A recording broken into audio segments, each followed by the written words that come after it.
Now let's see if we can avoid algebra on this question and get this answer in just a few seconds, where you don't have to put in so much thought. You don't have to write this long equation and then copy it down to Desmos, get the answer, nothing.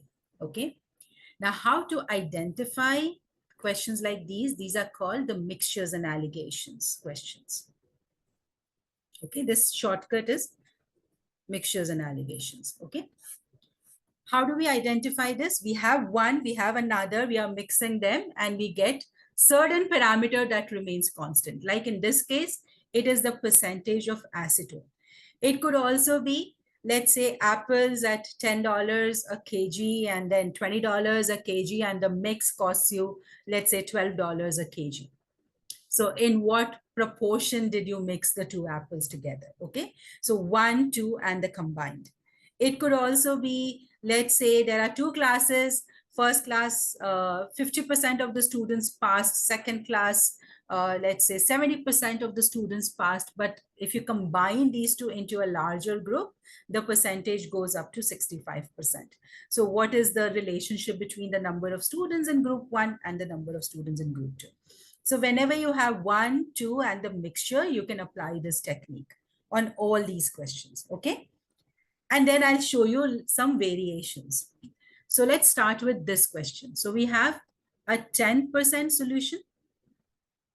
We have a 50% solution. We are mixing them in certain ratio. We don't know what that ratio is, but the concentration comes to 20%.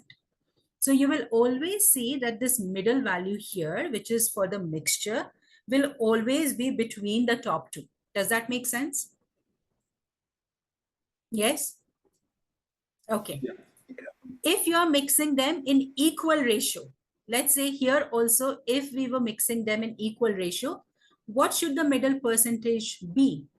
It will be just the midpoint of 10 and 50, right? Which is 30%. That also gives you an idea that from 30, we are going towards 10 or towards 50. We are going towards 10 here because it's 20%. So there's more of 10% than 50%. These are certain POE strategies you can use.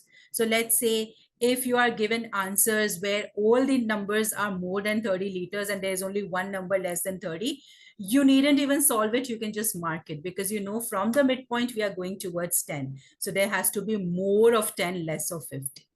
Okay, because if you are mixing them, it should be 30. Okay, so let's ignore this for the time being. So we know there is 10% mixed with 50%, the resultant becomes 20%. Okay, once you have set these numbers up, all you have to do is extend these lines and make a cross. That's why you can just, in layman language, you can call it a cross method. You know, just extend and make a cross, make an X.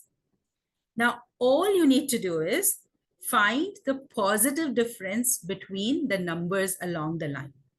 So if I look at this thick line, what's the positive difference between these two numbers? Yes, we can all stay unmuted for some time. What's the positive difference? 10 and 20. What's the difference? 10. 10. 20 and 50. What's the difference? 30. 30. What do these numbers tell you? These numbers tell you the ratio of mixing. As simple as that.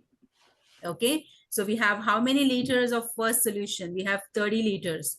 So for every 30, how many liters do we need? 10. That's your answer.